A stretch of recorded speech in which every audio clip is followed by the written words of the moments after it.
الحمد لله وكفى والصلاة والسلام على عباده الذين اصطفى خصوصا على أفضلهم وخاتم النبيين محمد الأمين وعلى آله وصحبه أجمعين وبعد. We begin with Allah's blessed name. We praise Him and we glorify Him as He ought to be praised and glorified. And we pray for peace and for blessings on all His noble messengers, and in particular on the last of them all, the blessed Prophet Muhammad sallallahu ta'ala alayhi wa sallam. Brothers and sisters, or brothers and sister, Assalamu alaikum wa rahmatullahi wa barakatuh. Tonight is devoted to only questions and answers. And I have a huge number of questions. So we will, because my bahasa is not good, so we will use only the English language. And those who do not understand, afterwards you can explain to them the answer.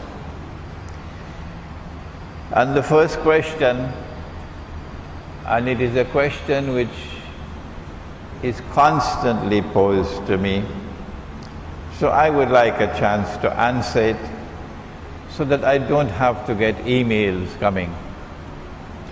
The question is, Sheikh, why do you no longer visit Britain? And why do you no longer visit the United States and Canada and Europe and Australia and these countries and India and now even Pakistan? There are large numbers of Muslims in these countries who would dearly love for you to come, even France, where they speak French. And they are constantly inviting me, and I am constantly declining, and they want to know why. And my answer is that I do so for the same reason that Nabi Muhammad alayhi salatu wasalam made hijrah from Mecca. Why did he leave Mecca? Answer: because of a problem of security. And I choose not to go to these countries because of a problem of security. That's my first answer. And I should have the freedom to decide what is security for me. But there's also a second reason. And it is this, that in these countries you have governments which have sent their armed forces into Iraq, into Afghanistan and other countries. And these armed forces are waging unjust war on my people, barbarian war on my people, war with no law of ethics, war which does not discriminate between combatants and non-combatants. War in which you kill women and kill children and destroy homes and kill innocent people, and you don't care at all about it. You call that collateral damage. Islam has a higher standard of morality than that. Islam has something far superior to offer to mankind. an ethics of warfare which is far superior to your barbarian ethics of warfare. And so out of respect for the blood of my people, out of respect for those who are fighting you so courageously, sometimes only with stones in their hands, out of respect for them and in solidarity with them, I choose not to put my foot in your territory. I do not do so with arrogance. I do so with profound sadness, because this civilization which today controls the world is now being hijacked and being taken on a road which will destroy all of mankind. The next question is, why don't you visit Singapore? And while many of you already know it, there are some who do not. And so let me make an explanatory comment. I have had profound affection for Singapore because my teacher's teacher, Maulana Abdul Alim Siddiqui rahimahullah, visited Singapore many times in the 1920s, 1930s. And indeed, there is a masjid in Singapore which has been built and named Masjid Abdul Alim Siddiqui rahimahullah. And his student, Maulana Dr. Muhammad Fadlur Rahman Ansari, who was my teacher, he was sent to Singapore in 1935 when he was just 21 years of age to spend 1 year in Singapore preaching Islam. And because I am the third in the line, I always had this desire in my heart to visit Singapore and to continue the work that they had begun. I visited Singapore for the first time in 1988, and I was very warmly welcomed by the Muslim community. And I continued visiting Singapore until 9/11. And by that time, by Allah's kindness and grace, I had already become perhaps the most popular speaker on Islam in Singapore in the English language. But when 9/11 took place, the Muslim community of Singapore responded by flooding to my lectures in such large numbers that no hall could accommodate them. And people would have to go back home because there was no space in a huge hall. The government of Singapore responded through the organization that they control by then denying me a permit to speak. That is Singaporean democracy. So I'm not allowed to speak. I can enter the country, but I cannot speak. Shame on you, Singapore. Shame on you. I don't speak with bitterness.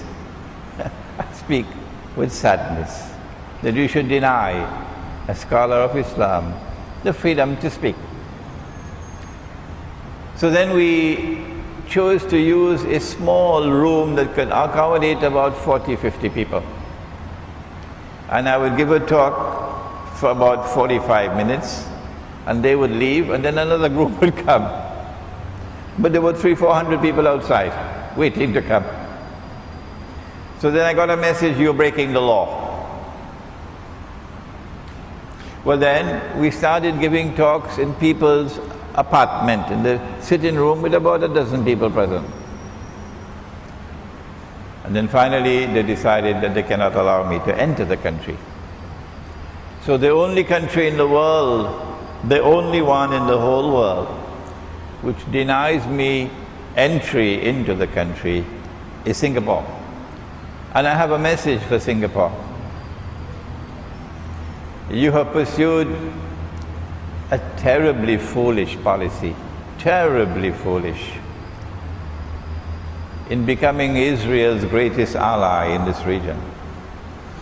It was terribly foolish of you to become little Israel, because you were not looking far enough ahead. You could not anticipate that Israel is one day going to wage great wars. And from the time Israel starts these great wars, this entire region in which Singapore is located would be in flames, in flames. Those great wars are about to start. Maybe this year, maybe next year. And when those great wars start, I feel sad for you, Singapore. What is the fate which now awaits you? The next question is, what is your problem with Harun Yahya? I have never spoken anything about Harun Yahya and his connection with Imam al-Mahdi. I get lots of emails from people in many parts of the world telling me this and that about Harun Yahya and Imam al-Mahdi. That is a red herring. Red herring in English means a diversion, something to divert your attention, not important.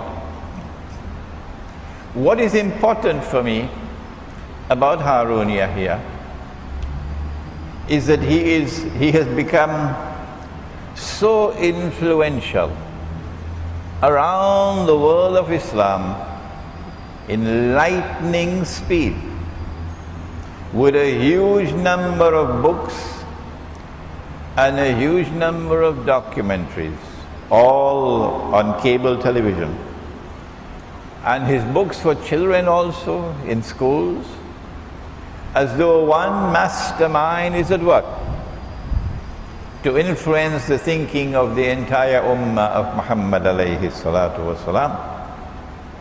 As a consequence of which, I have to pay more attention to Harun Yahya than to other scholars.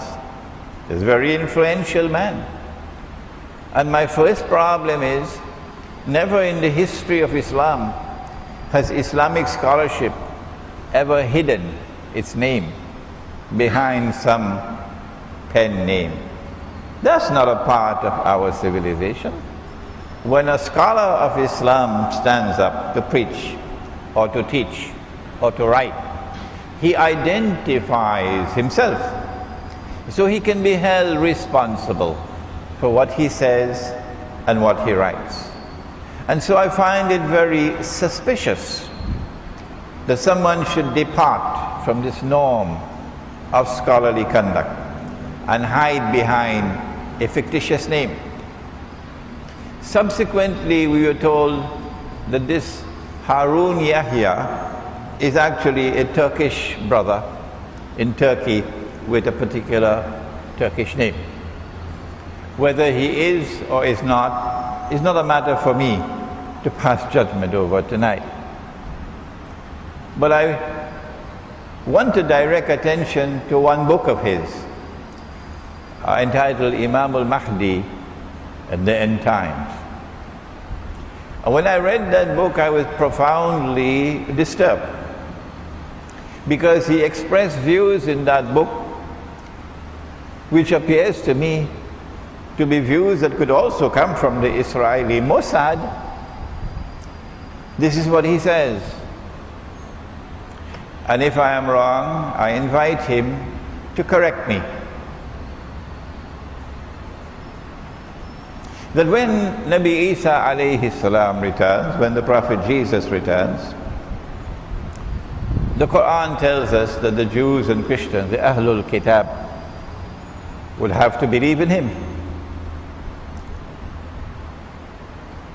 And so, according to Harun Yahya, there is an end of history in which Jews and Christians and Muslims will all believe in Nabi Isa alayhi salam, and as a consequence will become a fraternity, a brotherhood, all living together with fraternal feelings for each other.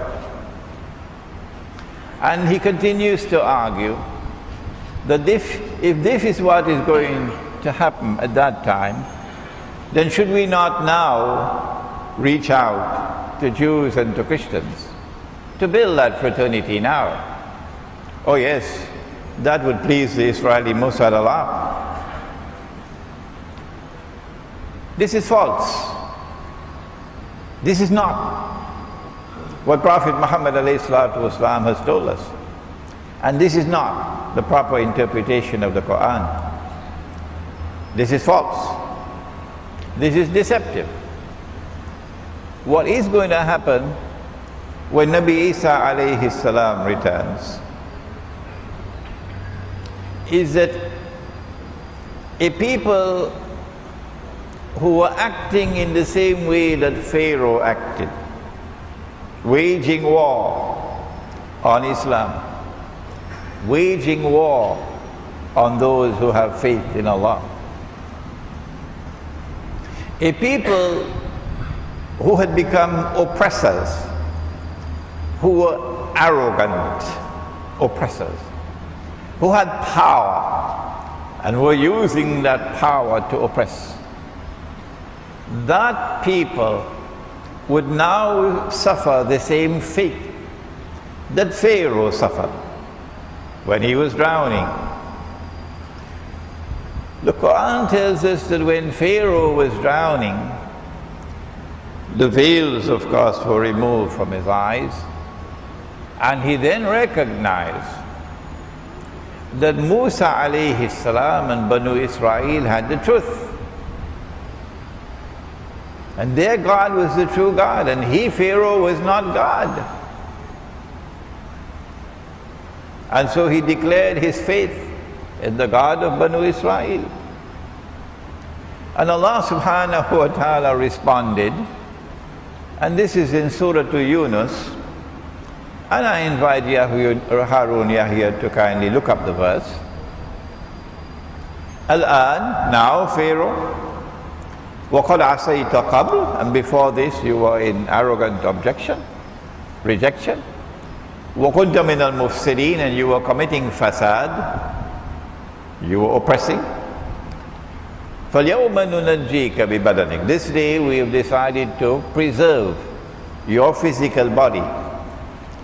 لِتَكُونَ لِمَنْ خَلْفَكَ آيَةً, that your physical body, when it is rediscovered, when it resurfaces in the historical process, would be a sign for a people to come after you. What is that sign? The sign is this: that since they will live the way you lived, they will die the way you died. A divine intervention caused your destruction. A divine intervention will cause their destruction. And you went into the hellfire despite your declaration of faith. And they will also declare their faith, and it will be of no help to them, and they'll also go into the hellfire. The body of Pharaoh was discovered, and the world acknowledges it. Somewhere around 1897, I believe. I can be wrong by a few years. But the Zionist movement was created in the same year that the body of Pharaoh was discovered. And so the sign is very clear. For those Jews and for those Christians who are supporters of the State of Israel, for the Zionist Jews and the Zionist Christians, when Jesus comes back, Nabi Isa alayhi salam, at that time you will have to declare your faith, but it will be of no benefit to you. There is no fraternity between us and you at that time. Harun Yahya, you are wrong, you're misleading the people. Instead of a fraternity, Nabi Muhammad alayhi salatu wasalam told us what is going to happen at that time. And I invite Harun here to quote this hadith, if he has the courage and the integrity to do so. The Prophet said, the hadith is in Sahih Bukhari, he can check it up. لَتُقَاتِلُنَّ الْيَهُودِ, you'll most certainly fight the Jews. وَلَتَقْتُلُنَّهُمْ, and you'll most certainly defeat them. حَتَّى يَقُولُ الْحَجَرَ, at that time, even the stones will speak. Ya Muslim, O Muslim, هَذَا يَهُودِيٌّ وَرَائِي, there's a Jew hiding behind me. Oh, so they'll be on the run on that day. Is the Prophet speaking about all Jews? Oh, come on. You should have a little bit more intelligence than that. No, he's not speaking about those Jews who are standing with us and opposing Israeli oppression. He's not speaking about those Jews who refuse to be Zionists. No. He's speaking about those Jews who are oppressors. They'll be hiding behind trees and stones. هَذَا يَهُودِيٌّ وَرَائِي فَتَعَالَ فَاقْتُلْ, so come and kill him. These are the words of Prophet Muhammad alayhi salatu wasalam. And it's a little late. It's a little late in the historical process to try to erase those words now. And so what has been written in that book is false. And the world of Islam must be warned to reject this view presented by Harun here, a view with which the Israeli Mossad would be very comfortable. The next question. In my book, Jerusalem in the Quran, I dwelt at length with the hadith of Tamim ad-Dari. Tamim ad-Dari came to the Prophet alayhi salatu wasalam in Medina and narrated something about Dajjal. And the Prophet alayhi salatu wasalam then said to the people, sit down, I have something to say to you. Tamim ad-Dari came to me and narrated something about Dajjal which confirms what I have been saying to you. And then we get the event from the lips of the Prophet alayhi salatu wasalam. In that hadith, Dajjal is located on an island. In that hadith, Dajjal is located on an island. To save time, I'm not going to give you the arguments in support of my conclusion. The island is Britain.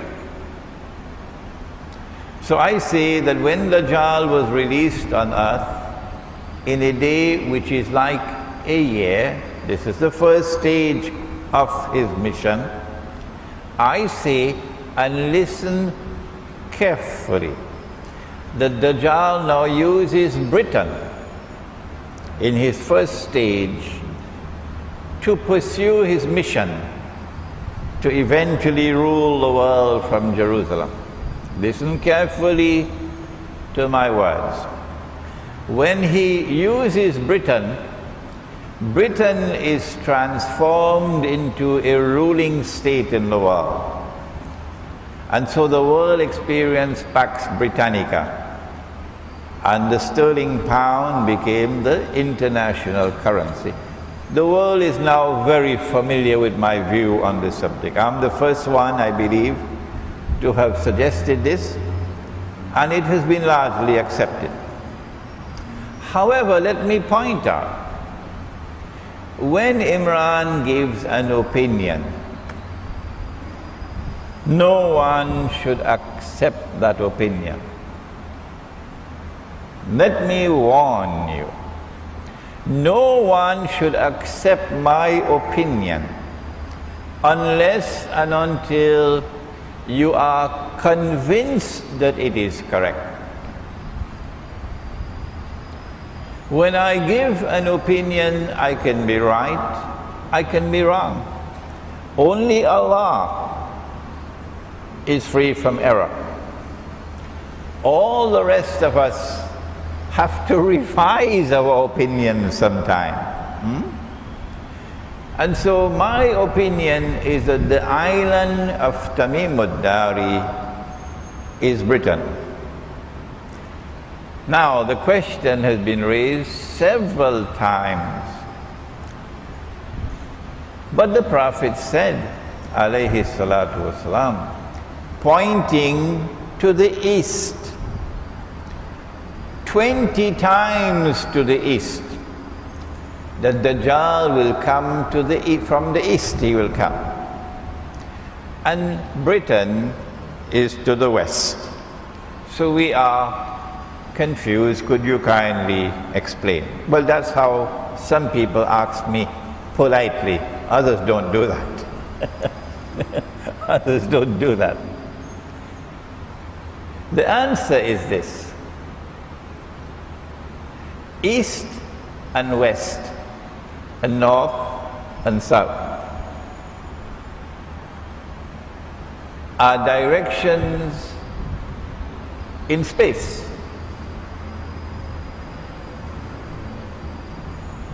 And they are directions in our world of space and time.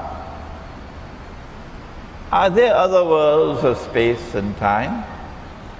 Yes, there are. There are 7 of them, samawat.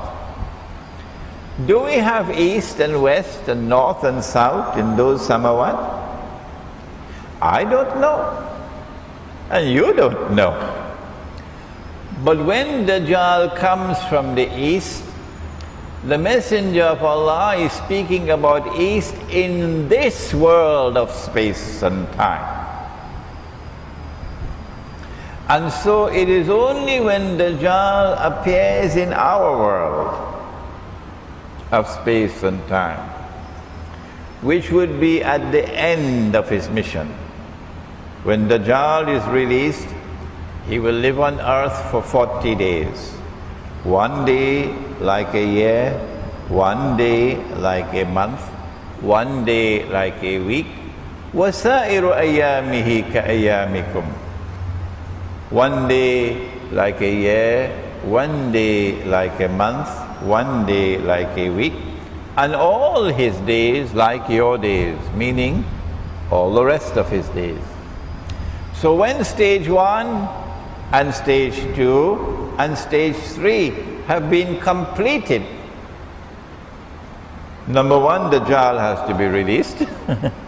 Number 2, stage 1 and stage 2 and stage 3 have to be completed. And then he is born into this world of Jewish parents who never had any children. And he grows up as a Jew. And he would be a young man, a human being. Yes, he's going to appear as a human being. A young man, powerfully built, with curly hair.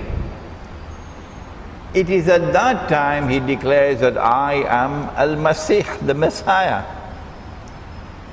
It is only after he declares that he is Al-Masih, the Messiah, that we will recognize that this is the Messiah.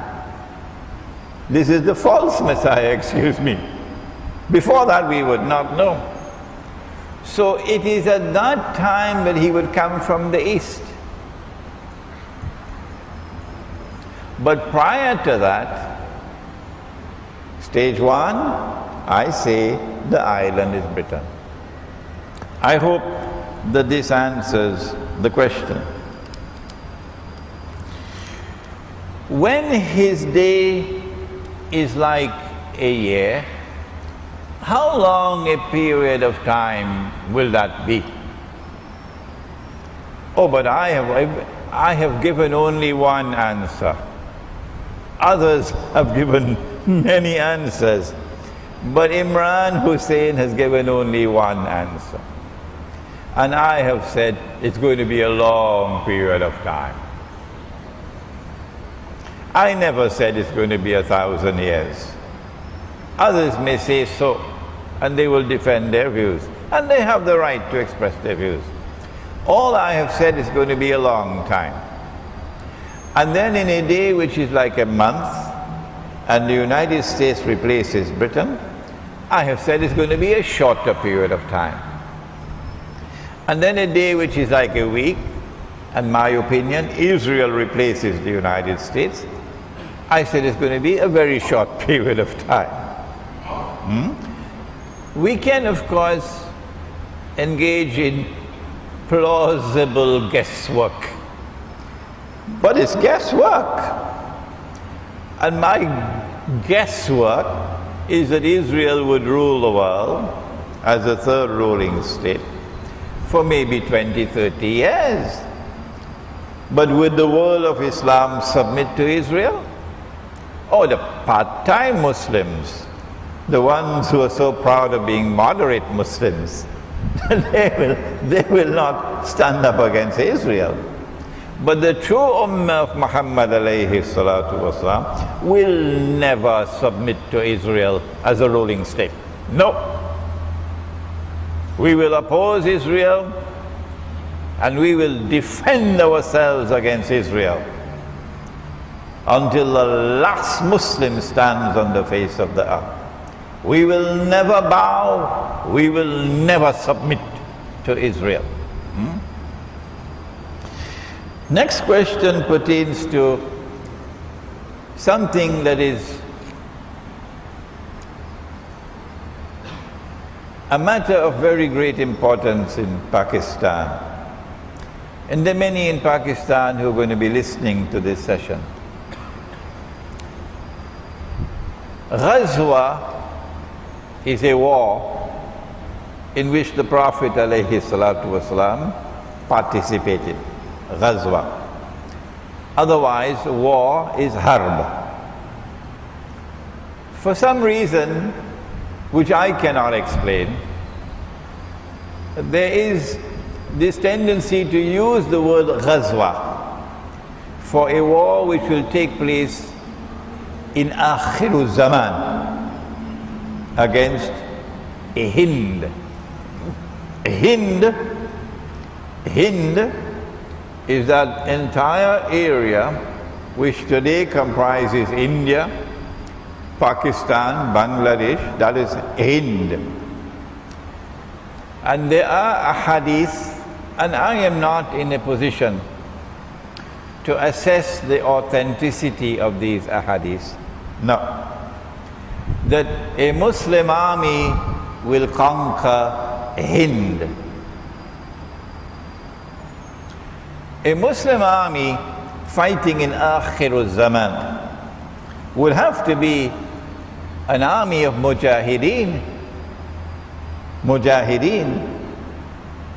I don't know, and perhaps you can help me and correct me, whether any armed force of any country in the world today, including the Pakistani armed forces, have ever described themselves or will ever describe themselves as mujahideen. Do please correct me, and do please send me the evidence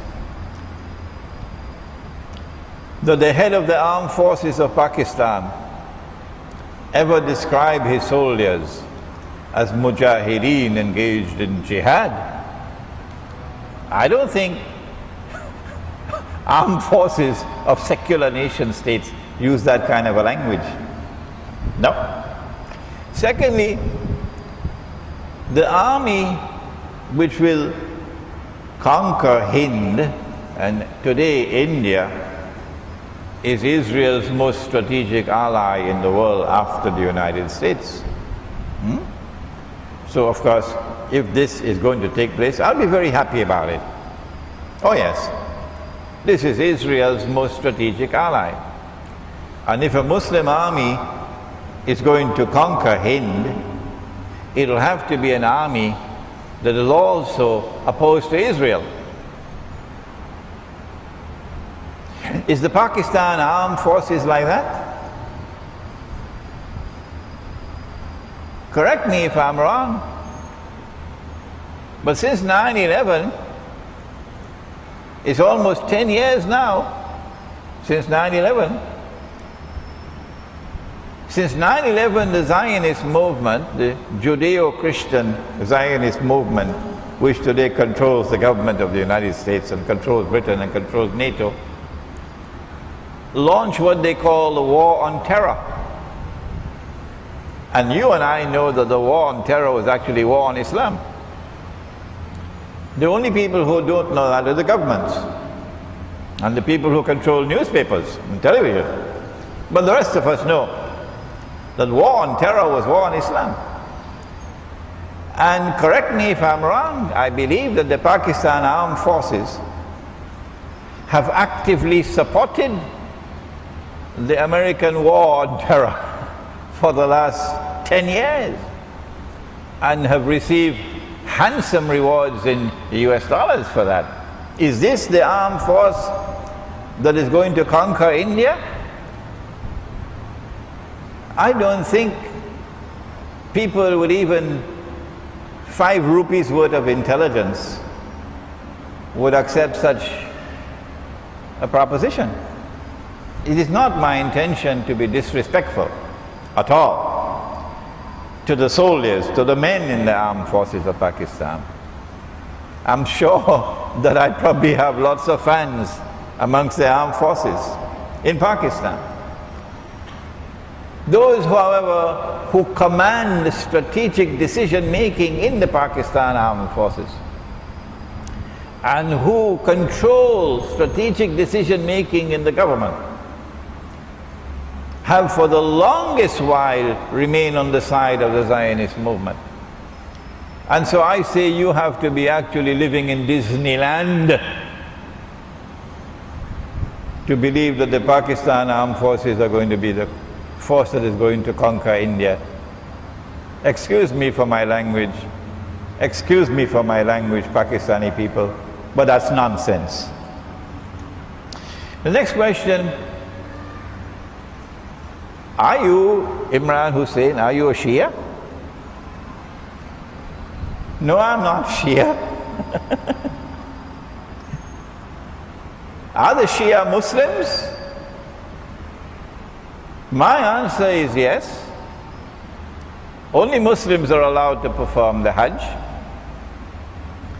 And to the best of my understanding and knowledge, the Shias have consistently been allowed to perform the Hajj throughout the 1400 years of the history of this Ummah. I don't know if there were 1 or 2 moments where they were not allowed, but that's irrelevant.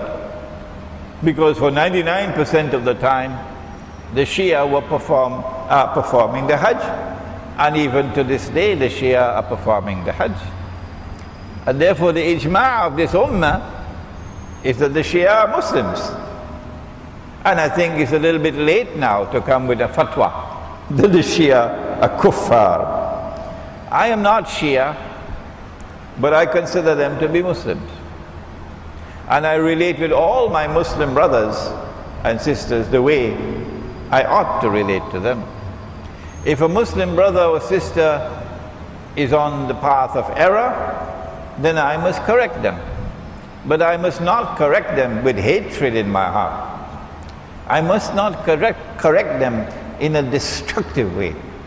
I must correct them with love in my heart, and I must correct them in a constructive way. No, I'm not Shia, and I'm not Deobandi, and I am not Barelvi, and I am not Salafi, and I am not Tabligh Jamaat. I am not a part of this sectarian divide, and I don't want to be a part of that sectarianism. I abhor it. On the contrary, I am struggling to build a model of a Muslim village. Everybody knows that. And in this village, I want the Sufi and the Salafi to live together in the village as brothers. And so I am struggling for unity amongst Muslims. And I recognize governments can't unite the Muslims. Nope. I recognize that the only thing that you can unite the Muslims is the Quran and Nabi Muhammad alayhi salatu wasalam. And so once we stay firmly with the Quran and with Nabi Muhammad alayhi salatu wasalam, I have confidence in my heart that we can live together despite our differences. There is a hadith about Dajjal. We're moving from subject to subject, not consistently, so it'll keep you awake. You won't fall asleep. There is a hadith that Dajjal will be followed by 70,000 Jews from Isfahan wearing their Persian shawls. You heard the hadith? Huh? Good, you're shaking your heads. My opinion on this hadith, and remember, when you find a hadith pertaining to Akhirul Zaman, and Imran Hosein does not touch on those ahadith, the implication is that he is not as yet comfortable that he has penetrated the hadith. There are some ahadith pertaining to Akhirul Zaman that you'll only understand after certain events unfold in the historical process. And so little by little I am moving forward, little by little, one step at a time. When I get a hadith that I believe I understand, I then offer my opinion. But I qualify. Do not accept my opinion, please, until you are convinced that it is correct. Dajjal will be followed by 70,000 Jews from Isfahan wearing their Persian shawls. And so immediately I come to the conclusion that these will be Jews who will have Muslim names because they're coming from Isfahan. And they're dressed up as Iranians, Persians, not as Jews. So these will be a hidden force emerging out of Iran that will be supporting Dajjal. Externally appearing to be Muslims, but internally supporters of Dajjal. And so I am anticipating now that there are going to be great changes in Iran. And through this talk I am warning the Iranian government and the Iranian people that the attack is coming. Yes. Because I hold that the Iranian government is sincere in its opposition to the oppressors who now rule the world. You can have other views, but this is my view, that the Iranian government is sincere in its opposition to Israel. I reject the view that the Iranian government is insincere and they have some secret pact with Israel and they're just throwing dust in our eyes. No, Imran Hosein does not think like that. An Iranian government which is sincere in its opposition to Israel is not something that Dajjal will accept. No. He wants to use the Shia divide. He wants to exploit the Shia sectarian movement to his advantage. And so he needs a government in Iran that will be first Shia and then Muslim.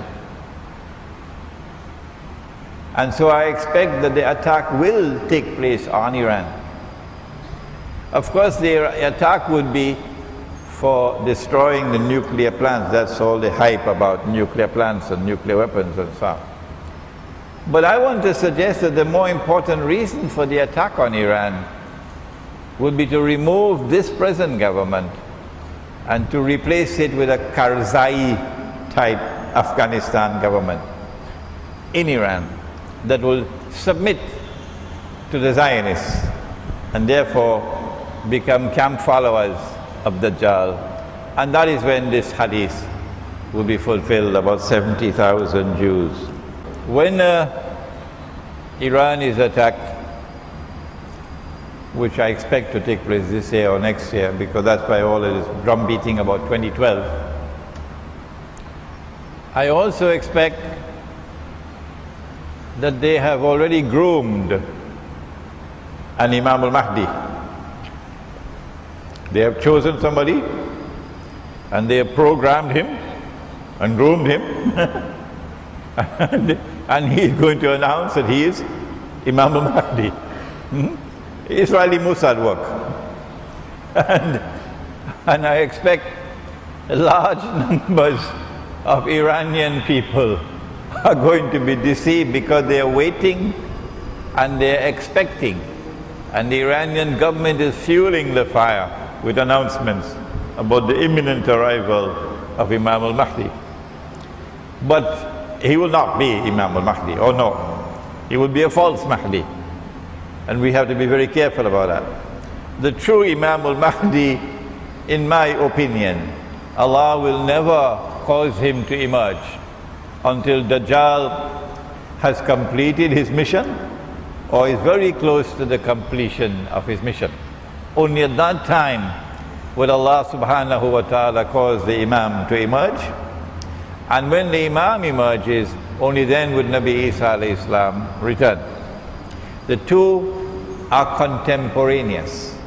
The age of Imam al-Mahdi is also the age of the return of Nabi Isa alayhi salam. And we are probably 25-30 years away from that now. There is a question here about voting in elections. And on my website you will find an essay. Can Muslims vote in elections of the modern secular state? Okay. I have devoted a long time to the study of Zaman, to the study of Islamic eschatology.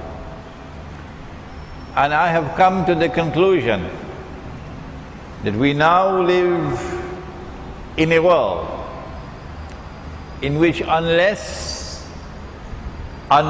you remain faithful to Allah and His Messenger, you're going to worship Dajjal. There is no third possibility. Either you are faithfully worshipping Allah and following His Messenger sallallahu ta'ala alayhi wasallam, or you're going to worship Dajjal. I have come to the conclusion that most of mankind today are worshipping Dajjal. And so we have to constantly pray to Allah for protection from the fitna of Dajjal. How do we worship Dajjal? Dajjal is not going to come in front of you and declare, I am God. Come on, you dum-dum. Dajjal is not a fool. Pharaoh will declare, Ana Rabbukumul A'la. But Dajjal is not going to say, I am the Lord Most High. No. Dajjal operates with deception.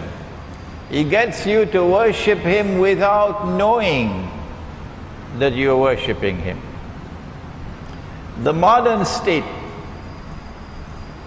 the modern secular state, which has taken over the whole world, was created by Dajjal. I have no doubt about that. The Quran informs us that Allah is Al-Malik. In political terminology, sovereignty belongs to Allah, Al-Malik. The modern secular state says, nope, nope, that's wrong. Allah is not Al-Malik. Sovereignty belongs to the state. The state is sovereign. That is shirk. This is Allah's creation. And when you submit to that and you accept it, you're no longer worshipping Allah, you're worshipping Dajjal. When you vote in the elections for the modern secular state, I'm not stopping you from voting, no. And you have the freedom, you have the right to reject my views. Of course. Everybody can reject my view. Nobody has to accept it. But this is my view. And I should have the freedom to express my view. And once I have the freedom, alhamdulillah, you can choose to reject it. That when you vote in the elections, you are now endorsing the shirk and therefore participating in the shirk. Now, in the same way that I made that challenge on paper money, I said that paper currency is bogus, it's fraudulent, it's haram. And I said I have studied the subject, and the subject is not taught in Jamiatul Azhar. Excuse me, not supposed to raise my voice tonight. Islamic international monetary economics is not taught in Jamiatul Azhar. It's not taught in the Darul Ulum. So the shuyukh and the maulana and the muftis and the usad who graduate from the Darul Ulum have not studied this subject, and yet giving fatwa on paper currencies. I have studied it, and I am saying it is bogus and fraudulent and haram. And people are free to reject my view. But remember, I have given this gentle warning that if you come after me with boxing gloves, and if you make the mistake of wanting to prevent me from speaking, bar me, put me in a corner, silence me, then when I can show patience no more, then I will challenge you. This is not my style to challenge people, no. But at that time I will challenge you on this issue of paper money, on that issue of the shirk of the modern state. That if you are so confident that you are correct and I am wrong, well then come and let us both raise our hands and pray to Allah subhanahu wa ta'ala with utmost humility and fervor. O Allah, kindly curse with an eternal curse and punish with eternal punishment whosoever is wrong on this issue. I hope I never have to do that. Where is the shirk in the paper money? It's simple. Only Allah creates wealth out of nothing. Only Allah creates wealth out of nothing. Today Dajjal, who is the author, the architect of this monetary system, this is Dajjal's. This paper money is Dajjal's. Today Dajjal is creating wealth out of nothing.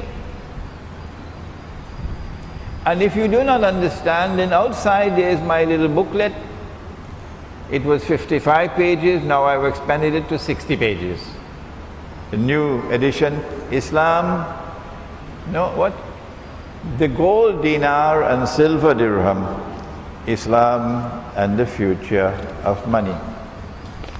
Next question, we've got to go a little faster now. You have been speaking about the Muslim village. Has any Muslim village been established as yet? We, myself and my students, we have plans to establish only two. Only two. And we hope that these will be models. The Muslim village has to be out of the city. Out of the city. In the remote countryside. What you call in Malaysia, kampung. Kampung. I hope the people in France and Britain will learn the word kampung now. It's a nice word. Kampung, meaning village. Malay word for village. It has to be the remote village. So it poses no threat to the city. We're not threatening you. Are you so scared of us that you would not allow even a few of us to go and live in the remote countryside? Shame on you. You going to send the police after us in the remote countryside simply because we want to live as a Muslims in a different way from you? Is that your democracy? MashaAllah. That's all we want to do. To live in accordance with the Quran and the Sunnah. Not to be preaching Islam all the time, to establish Islam. So this is a micro-Islamic community. We do not have the Khilafah, but we are a people who in our hearts are loyal to the Khilafah. We do not have loyalty to your modern secular state. Our loyalty is to Islam and to the Khilafah. And we have confidence that Khilafah is going to come back tomorrow when Imam al-Mahdi emerges. What do we do in the meantime? In the meantime, we establish micro-Khilafah. Small communities, living very peacefully in the remote countryside. We're not going to touch your money, your bogus, your fraudulent, your haram paper and electronic money. No. In our kampung, we're going to bring back the Sunnah money. When we talk about Sunnah money, they don't even understand. Governor of Central Bank doesn't know the subject. They didn't teach him at university. What is Sunnah money? One village is being established in Cape Town by my students, and the second one in my Caribbean island of Trinidad. But there are many here in Malaysia who love the idea. There's a sister, I don't know if she's present here tonight. She's just 26 years of age. And she's already bought land in the remote countryside. And she has another sister who's joined with her. And they got a vehicle in which you can transport animals. And these two women are taking animals into their little kampung because of this idea of the Muslim village. Right here in Malaysia. There's another sister who came to me. These are women, not men. These are women. She wants to establish, and she's probably going to be listening to this lecture on YouTube, and mashallah for her. She wants to establish, she heard me talk about a weekend Muslim village. So families will come on the weekend, Yawmul Jum'ah, and then they spend the weekend, and then they return to their home before you have to start work for the next week. So she wants to establish this weekend village in Jendabai. And I say, mashallah, what a beautiful place and what a beautiful idea. You don't have to establish a new village from scratch. No. I get so many emails, and many of them from Europeans and Americans, Germans, French, Holland. Sheikh, we want to come to your village. I say, go to any village where Muslims live. And you must have a joy in your heart to live with your own Muslim brothers and sisters. Don't run away from them. Go to any village located in the remote countryside. And then when you get there, try very gently to transform it into a Muslim village. You know you're in a Muslim village when you get rid of the paper money and you're using sunnah money. And if you fail, then go to another village. Next question, how can I become your student? MashaAllah, I was a student of a great teacher. Who was my teacher? Maulana Dr. Muhammad Fadlur Rahman Ansari, rahimahullah. Go to the internet, go to Google and write his name. Dr. Muhammad Fadlur Rahman, F-A-Z-L-U-R, Ansari, and you see a website devoted to him. And over there you'll see his books. And you see his major work, the Quranic foundations and structure of Muslim society. But before reading that book, I suggest you go to the pharmacy and buy a bottle of Tylenol tablets. You don't have Tylenol? What do you have? For headache. What tablet do you use for headache? Tylenol? Panadol. Ah. Go to the pharmacy and buy a bottle of Panadol tablets, because he writes in a very difficult style. You get a headache. But it's a great work, great book. And if today, by Allah's kindness, I am preaching the religion the way I am, it is because of that great teacher. You want to be my student? This is what you have to do.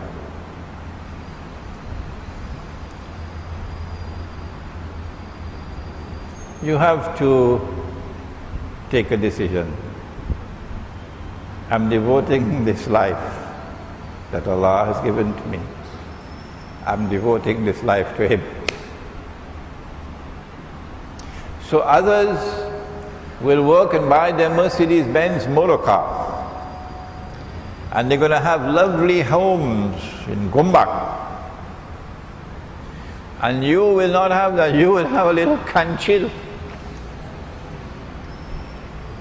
And you might be renting all your life. But the sacrifice that you make of the dunya is what is required in order to pursue knowledge and to emerge tomorrow as a scholar of Islam who will preach the deen. If you do not plant, you will not reap. You got to plant. You can begin by reading my books, by listening to my lectures. Many of the things I now teach you, I never had anyone to teach me. No. But when I return home, inshallah, which should be about 1 year from now, I am building a student village that in Malaysia you call a punduk. Punduk, yeah. And so you can come. A Malaysian gets only 1 month visa. And then you can apply for an extension, you get an additional 1 month. So when I enter Malaysia, they give me 1 month. And if I go and apply for an extension, I get 1 more month, then I have to leave. And then I can come back in. So long as you have a visa, you can stay. We build huts. That's what the punduk has, huts. And in our huts, you will have cooking facilities. So a husband and wife can stay in a hut, or 2 men can stay, 2 women can stay. And we give you the groceries, but you must do your own cooking. So if you come from Indonesia, we want to taste some masakan Padang.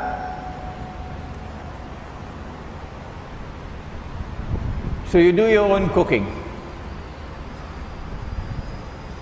You have no expense other than your travel expense. And we will teach over a period of 3 weeks. 1 course of lectures, 1 subject, would take about 3 weeks. Sometimes 2 weeks, sometimes 1 month. And so you choose which one you want to attend. You take leave from your job and you come, inshallah. Is Imam Mahdi, or where did you study Islam? My teacher established an institute of Islamic studies in Pakistan called the Alimia Institute of Islamic Studies. But this was not your normal Darul Uloom. No. Because when I was a student in that institute, I had teachers coming to teach me the Islamic philosophy of history.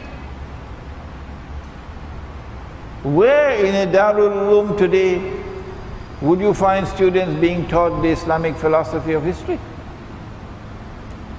It is because Dr. Burhan Ahmad Farooqi rahimahullah had a PhD in philosophy. He taught me the Islamic philosophy of history from the Quran. That today I can give the lecture Islam and the end of history. Go onto the internet, YouTube, and you can listen to it. In our institute we studied the Islamic philosophy of science. In that institute we had to study the foundations of modern Western civilization, which is why I am comfortable now when I study modern Western politics, Western economics, monetary economics and so on, because I got the foundation from the Alimia Institute of Islamic Studies. May Allah bless my teacher of blessed memory, rahimahullah. Is Imam al-Mahdi already born? I don't know. No one knows. And the only way you will know that is if Allah informs you. He's not informed me. But secondly, and this is not arrogance, I'm not interested. This is not arrogance. No, no, no. I am not interested in knowing whether he is born or not, because that is not important to me. Whenever he is born, Allah will protect him. And Allah will keep his identity secret. So I don't want to be sharing in that secret. So why do you ask me? When Allah chooses for him to come out, and that will be a time when a Muslim Khalifa will die, and here the word Khalifa means a ruler, and I believe it will be a Saudi ruler, and when he dies there would be disagreement concerning succession. You can easily see what is coming in Saudi Arabia, with all those 5,000 princes vying for succession. Maybe when Abdullah dies, the next one will come, and that will be when it happens. Who knows? It is at that time when there is disagreement concerning succession that a man will come out of Medina and hurry to Mecca. So he's not coming out of Indonesia, coming out of Medina and hurry to Mecca. Okay? That would be Imam al-Mahdi, who will proclaim himself to be Imam al-Mahdi. My opinion is that we're still about 20-25 years away from that event. Next question. The Prophet said that Dajjal will not enter Mecca and Medina. Dajjal will not enter Mecca and Medina. The angels will prevent him from entering. And I say that Dajjal is already in Mecca and Medina. If you go to perform Umrah, you see Dajjal everywhere you turn. Meaning, you see the footprints of Dajjal, you see the evidence of Dajjal everywhere you turn. Go to Mecca and Medina today. What the hadith is saying is that at that time, when Dajjal will appear as a human being, at that time when he attacks Mecca and Medina, he will be attacking while riding on a donkey. You know about a donkey. And the donkey will fly, it has wings, and fly faster than the clouds. And the donkey will have his ears stretched out wide. Dajjal will be riding on that donkey. We have interpreted it to be fighter aircraft. But you don't have to accept our opinion. No. You can, if you wish, choose to wait for the flying donkey.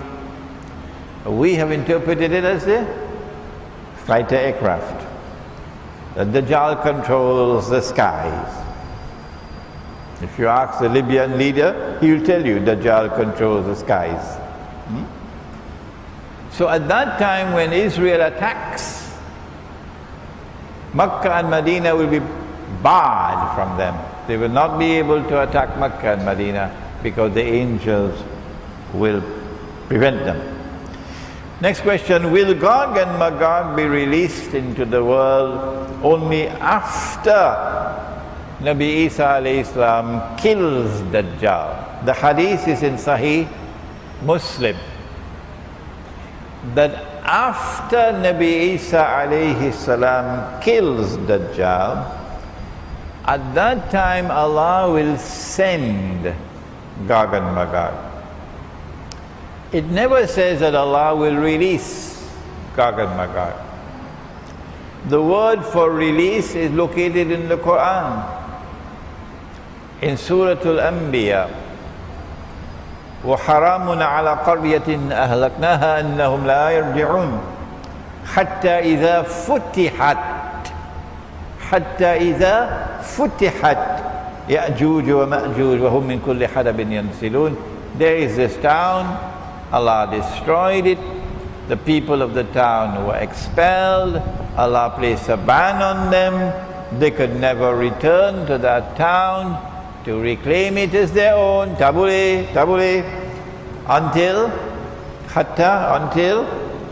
until Gog and Magog are futihat, released. And then they spread out in all directions, and with their invincible power, they take control of the world. They've already done that now.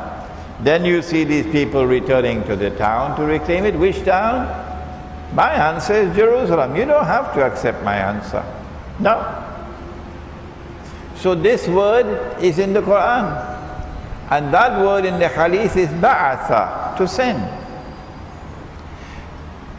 At that time when they sent, whatever is left of the water in the Sea of Galilee, they will start to drink it and it will be dry. The Sea of Galilee will become dry at that time.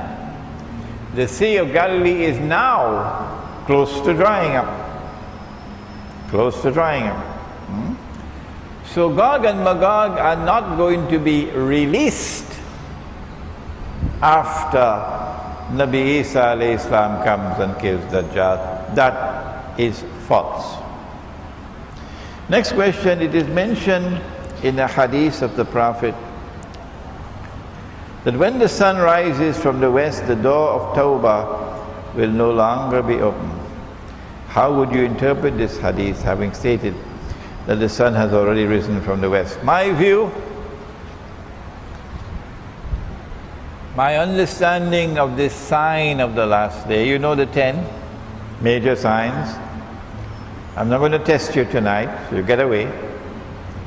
Number 1, Dajjal. Number 2, Gog and Magog. Number 3, the return of the son of Mary. Number 4, Dukhan, smoke. Number 5, Dabbatul Ard, the creature, the beast of the land. Number 6, that the sun would rise from the west. Number 7, 8 and 9, 3, Khusuf, plural of khas, an earthquake, shaking of the earth and sinking down. 1 in the east, 1 in the west, and the third one in Arabia. You had one in Tamansiri, UK a few years ago. And number 10, that the fire will come out of Yemen and drive people to the place of assembly. This one about the sun rising from the west.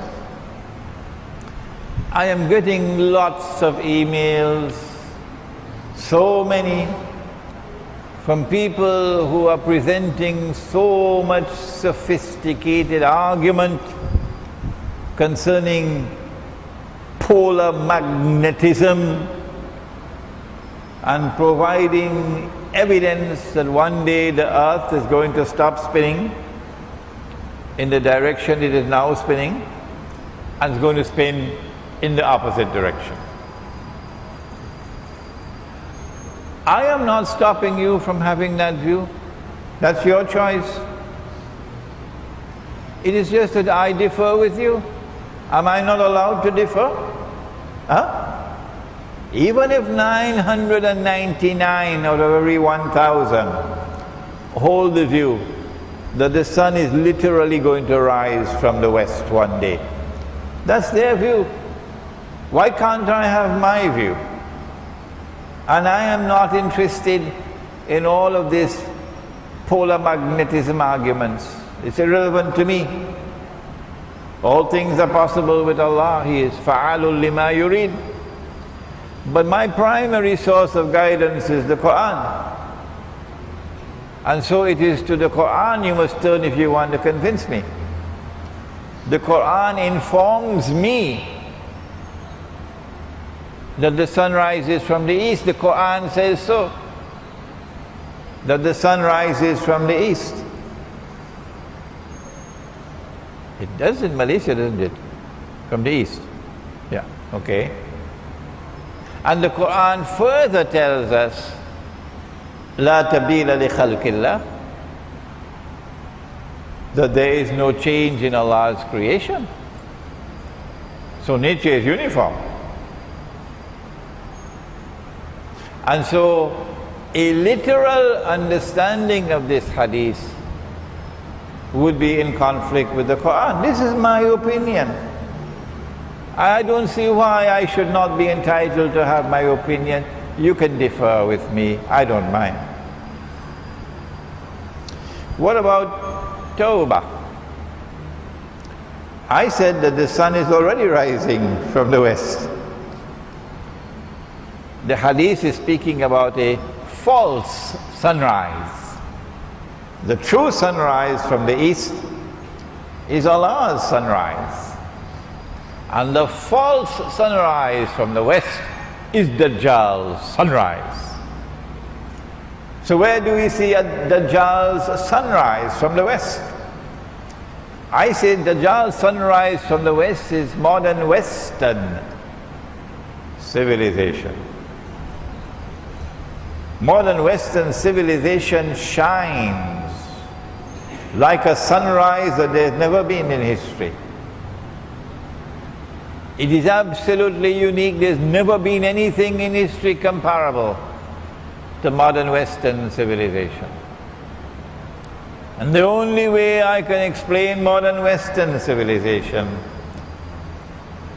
is by accepting that Dajjal is the architect.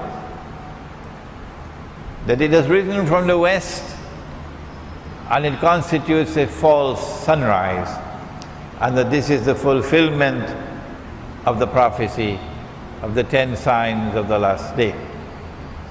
That the door of Tawbah should be closed, this is a more difficult one.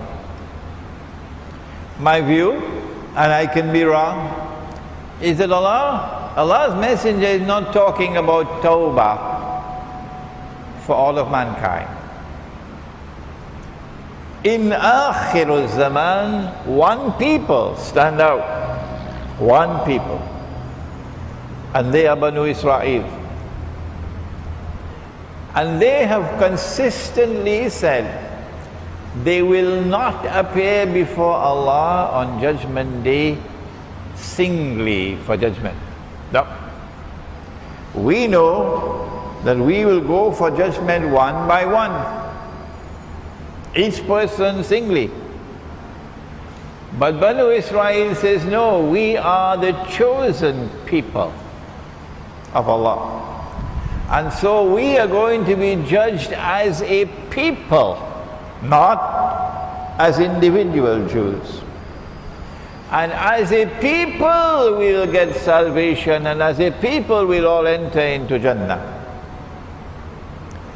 So it is as a people that the door to Tawbah is now closed for you. And now Tawbah is available only for individuals, not for the community. And Allah knows best.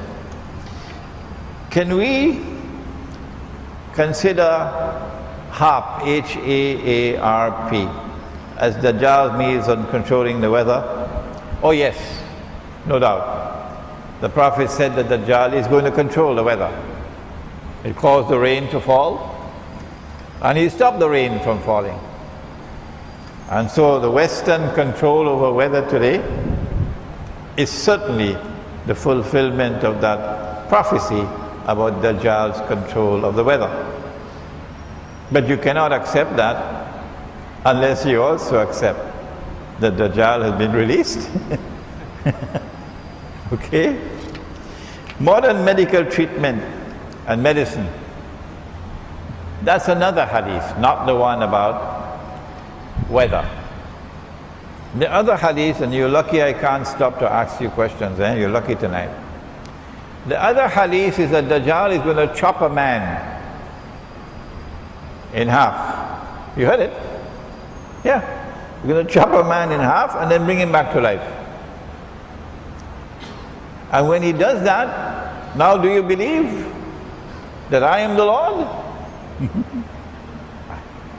People will believe, they'll worship him now, that he is Allah, because he can chop a man in half and bring him back to life. But Dajjal is already doing that. And people are already worshipping him instead of Allah. Go to any hospital today and you see the surgery. Heart transplant, kidney transplant. Tomorrow it might even be brain transplant. It is equivalent to chopping a man in half and bringing him back to life. And then the shirk. People would say, if you turn off that life support machine, he will die. And the hospital will tell you he will die, because the hospital wants, the hospital, the longer the machine goes on, the more money they make. And you will believe it. How can I turn off the machine? If I do it, he'll die. Well, you dumb, you're now believing that the life and death is in the hands of the machine. The machine decides who will live, and the machine decides who will die. But we Muslims have a different belief from that nonsense. We believe that life and death are in Allah's hands. None can die unless Allah ordains death. None will live unless Allah ordains life. And yet you say, if he didn't have that operation, he would be dead. If we didn't take him to that hospital, he would be dead. If he didn't have this treatment from this doctor, he would be dead. And in the process, you commit shirk. You're worshipping Dajjal without even knowing that you're doing it. Next question, there are ahadith in Sahih Bukhari and Sahih Muslim.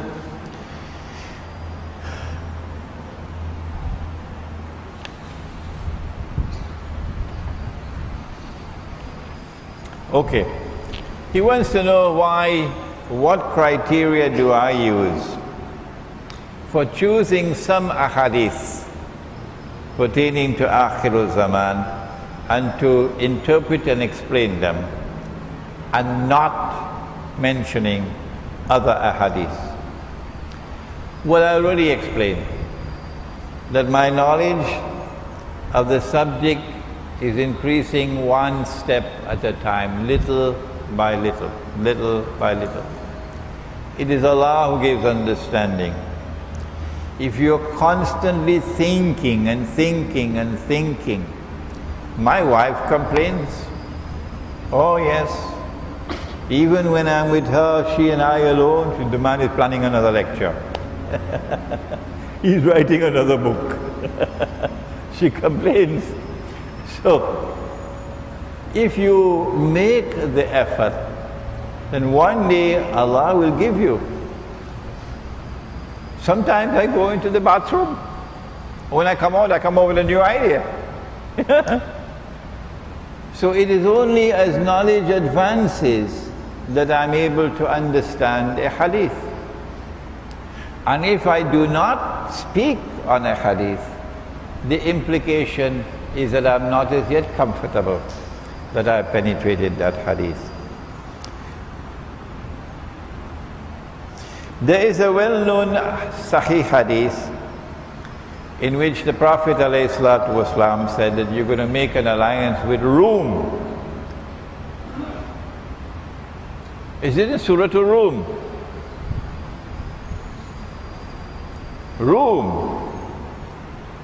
And in that surah we are told at the very first ayah that Rum was defeated. Rum was defeated. Did you hear that?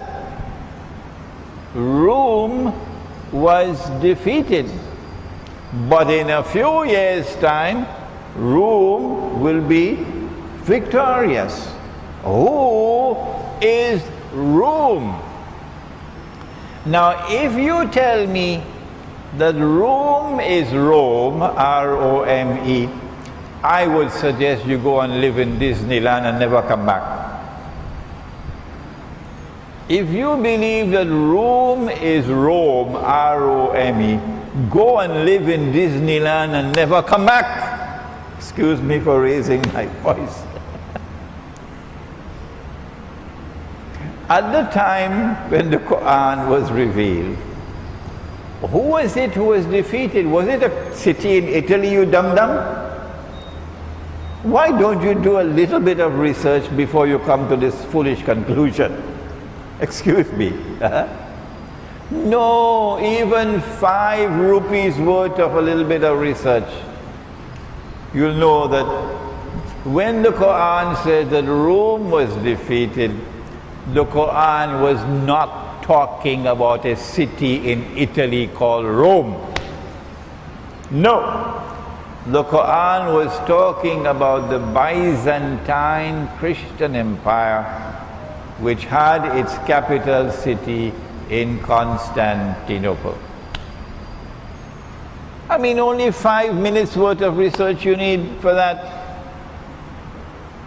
And so don't use the word Romans. No, they're not Romans. Romans are a people who have some kind of a connection with Rome. Otherwise I have to change the English language. And these are in Constantinople. This is not Rome. So these are not Romans. So stop mistranslating the Quran, please. It is the Byzantine, Eastern, Orthodox Christian Empire. Where is Rome today? It's no longer in Constantinople because the Byzantine Empire no longer exists. But the Eastern Christian Orthodox Church and religion still exists. That is Rome. Who it is who now leads that community of Eastern Christian Orthodox believers? The answer is Russia. That's the answer. And so when the Prophet said, alayhi salatu wassalam, that you will make an alliance with Rome, he was certainly not talking about a Yankee alliance. Someone should tell that to the Pakistan Armed Forces. He was not talking about an alliance with Britain, or with France, or with Germany, or with Israel.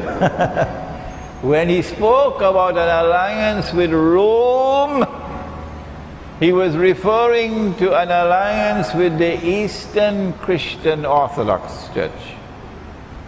And therefore to those who now rule over that community, which is Russia. Russia.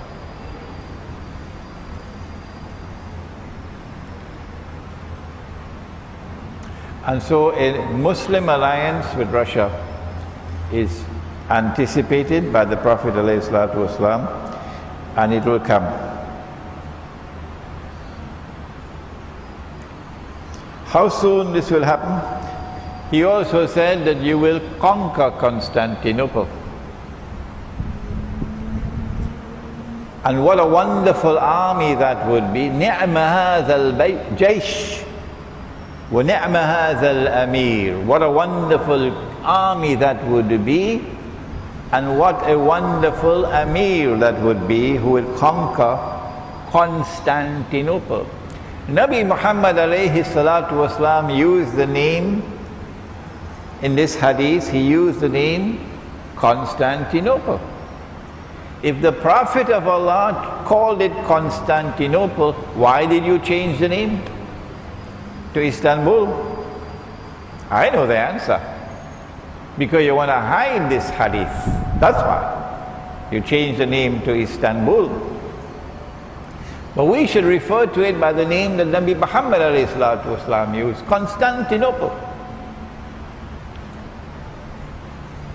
This has to be a conquest of Constantinople in Akhirul Zaman. It cannot be that conquest which took place so many years ago, 100 years ago. This conquest of Constantinople will come, I believe, when the next attempt at a coup d'etat takes place in Turkey. You know, Turkey always have the coup d'etats. But you now have a Muslim government that is attempting to establish Islam and is opposed to Israel in Turkey. And you have an armed forces in Turkey which are supporting Israel. And so you're heading for a showdown. Whenever the effort is made by the armed forces to take over the country and overthrow the government, I think that's the cue for civil war. And the outcome of that civil war is what is prophesied in this hadith, the conquest of Constantinople. When that conquest of Constantinople takes place, NATO will lose Constantinople. NATO will therefore lose its control over the Bosphorus. At this time, Russian ships, Russian submarines, Russian nuclear submarines cannot pass through the Bosphorus to enter into the Mediterranean Sea, because NATO controls them. But once that NATO control is destroyed by that Muslim army, and Constantinople is liberated, and you have an alliance with Russia, as prophesied in the hadith, then the Russian navy can enter into the Mediterranean. The Russian submarines can enter into the Mediterranean from the Black Sea. And then the contest with Israel will become a more even-handed contest once you have nuclear-armed submarines in the Mediterranean. I think we're going to have to stop there.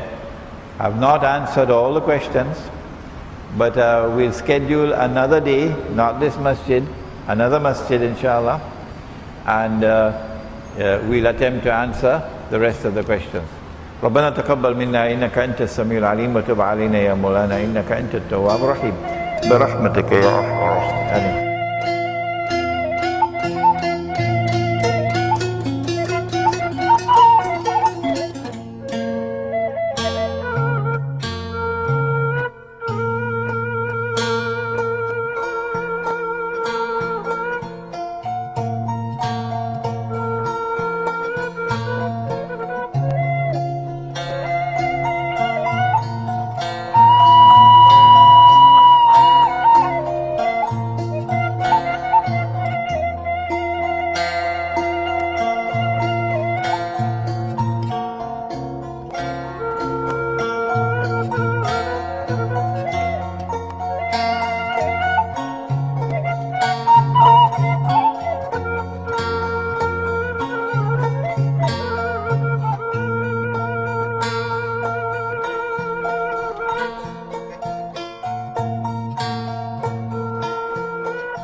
because you were not looking far enough ahead. You could not anticipate that Israel is one day going to wage great wars. And from the time Israel starts these great wars, this entire region in which Singapore is located would be in flames. In flames. Those great wars are about to start. Maybe this year, maybe next year. And when those great wars start, I feel sad for you, Singapore. What is the fate which now awaits you? The next question is, what is your problem with Harun Yahya? I have never spoken anything about Harun Yahya and his connection with Imam al-Mahdi. I get lots of emails from people in many parts of the world telling me this and that about Harun Yahya and Imam al-Mahdi. That is a red herring. Red herring in English means a diversion, something to divert your attention, not important. What is important for me about Harun Yahya is that he has become so influential around the world of Islam in lightning speed, with a huge number of books and a huge number of documentaries, all on cable television. And his books for children also in schools, as though one mastermind is at work to influence the thinking of the entire ummah of Muhammad alayhi salatu wasalam. As a consequence of which, I have to pay more attention to Harun Yahya than to other scholars. He's a very influential man. And my first problem is, never in the history of Islam has Islamic scholarship ever hidden its name behind some pen name. That's not a part of our civilization. When a scholar of Islam stands up to preach or to teach or to write, he identifies himself so he can be held responsible for what he says and what he writes. And so I find it very suspicious that someone should depart from this norm of scholarly conduct and hide behind a fictitious name. Subsequently, we were told that this Harun Yahya is actually a Turkish brother in Turkey with a particular Turkish name. Whether he is or is not a matter for me to pass judgment over tonight. But I want to direct attention to one book of his entitled Imam al-Mahdi and the End Times, from Mecca. Why did he leave Mecca? Answer: because of a problem of security. And I choose not to go to these countries because of a problem of security. That's my first answer. And I should have the freedom to decide what is security for me. But there's also a second reason. And it is this: that in these countries you have governments which have sent their armed forces into Iraq, into Afghanistan and other countries.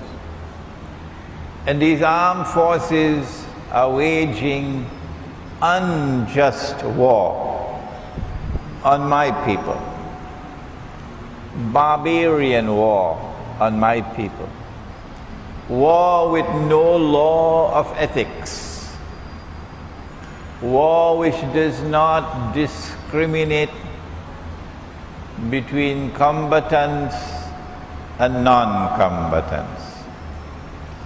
War in which you kill women and kill children and destroy homes and kill innocent people, and you don't care at all about it.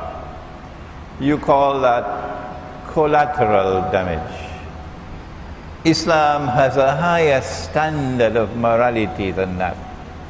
Islam has something far superior to offer to mankind, an ethics of warfare which is far superior to your barbarian ethics of warfare.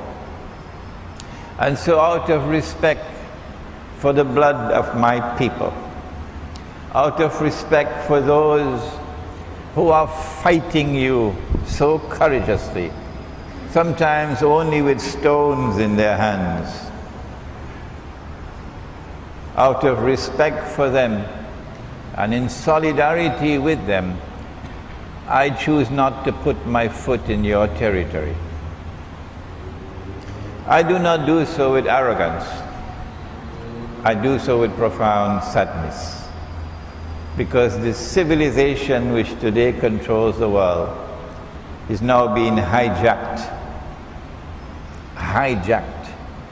and being taken on a road which will destroy all of mankind. The next question is, why don't you visit Singapore? And while many of you already know it, there are some who do not. And so let me make an explanatory comment. I have had profound affection for Singapore because my teacher's teacher, Maulana Abdul Alim Siddiqui rahimahullah, visited Singapore many times in the 1920s, 1930s. And indeed, there is a masjid in Singapore which has been built and named Masjid Abdul Alim Siddiqui rahimahullah. And his student, Maulana Dr. Muhammad Fadlur Rahman Ansari, who was my teacher, he was sent to Singapore in 1935 when he was just 21 years of age, to spend 1 year in Singapore preaching Islam. And because I am the third in the line, I always had this desire in my heart to visit Singapore and to continue the work that they had begun.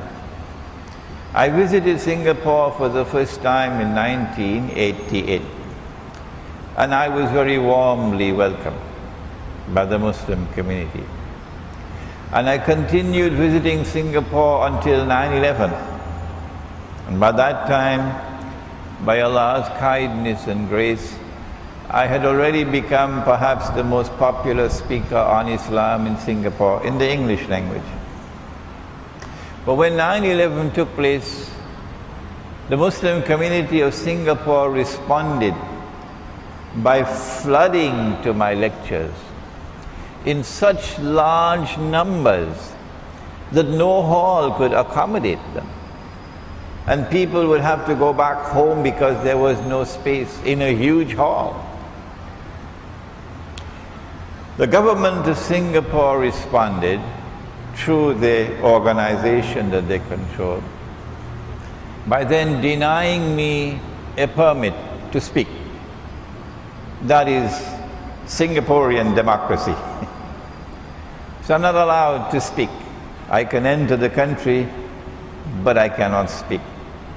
Shame on you, Singapore. Shame on you. I don't speak with bitterness.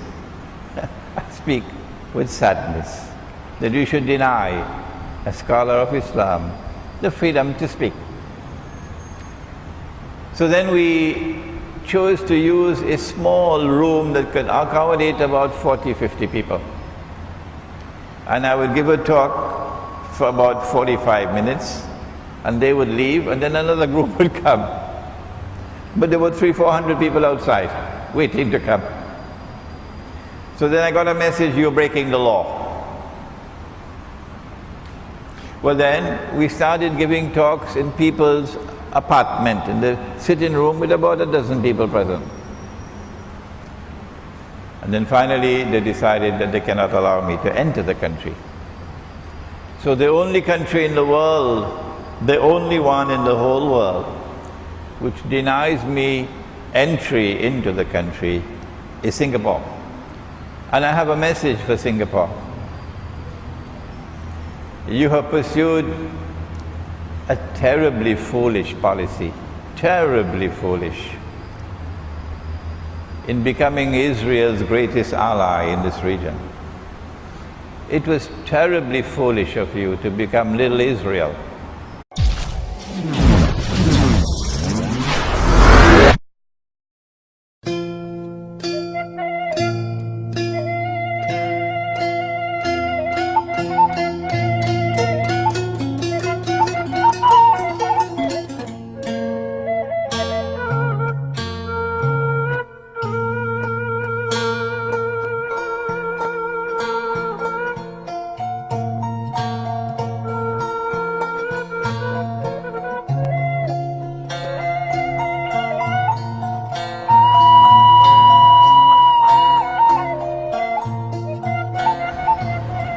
الحمد لله وكفى والصلاة والسلام على عباده الذين اصطفى خصوصا على أفضلهم وخاتم النبيين محمد الأمين وعلى آله وصحبه أجمعين وبعد.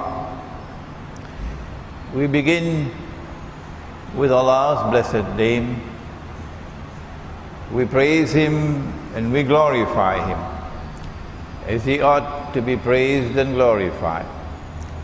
And we pray for peace and for blessings on all His noble messengers, and in particular on the last of them all, the blessed Prophet Muhammad sallallahu ta'ala alayhi wa sallam. Brothers and sisters, or brothers and sister, Assalamu alaikum wa rahmatullahi wa barakatuh. Tonight is devoted to only questions and answers. And I have a huge number of questions. So we will, because my Bahasa is not good, so we will use only the English language. And those who do not understand, afterwards you can explain to them the answer. And the first question, and it is a question which is constantly posed to me, so I would like a chance to answer it so that I don't have to get emails coming. The question is, Sheikh, why do you no longer visit Britain?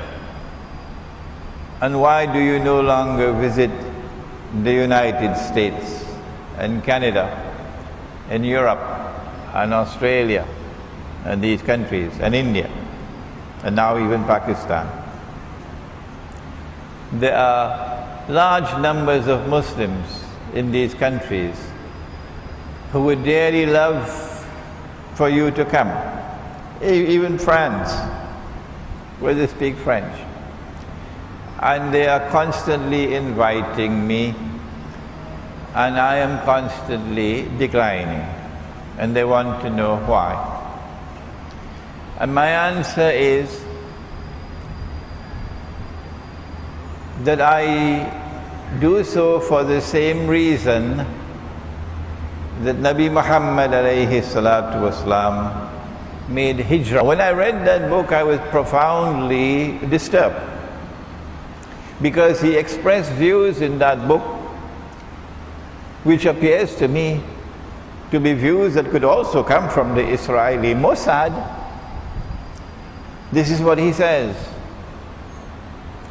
And if I am wrong, I invite him to correct me. That when Nabi Isa alayhi salam returns, when the Prophet Jesus returns, the Quran tells us that the Jews and Christians, the Ahlul Kitab, will have to believe in him. And so, according to Harun Yahya, there is an end of history in which Jews and Christians and Muslims will all believe in Nabi Isa alayhi salam, and as a consequence will become a fraternity, a brotherhood, all living together with fraternal feelings for each other. And he continues to argue that if this is what is going to happen at that time, then should we not now reach out to Jews and to Christians to build that fraternity now? Oh yes, that would please the Israeli Mossad a lot.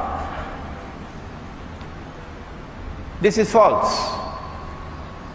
This is not what Prophet Muhammad ﷺ has told us.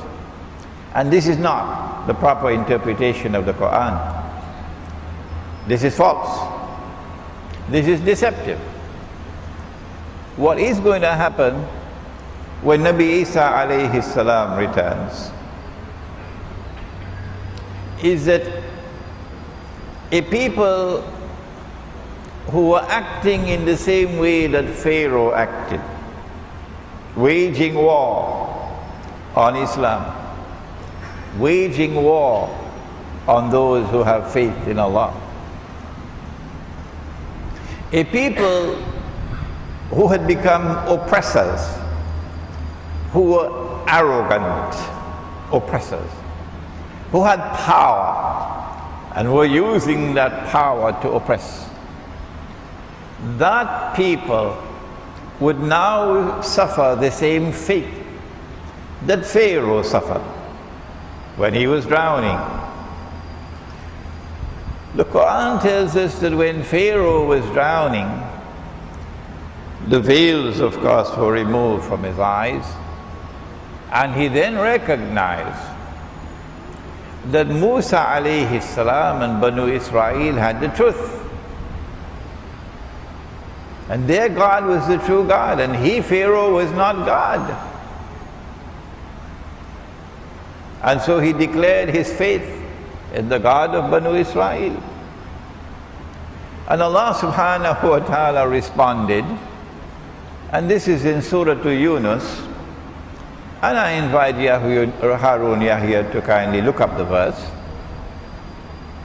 Al-an, now Pharaoh, وَقَدْ عَصَيْتَ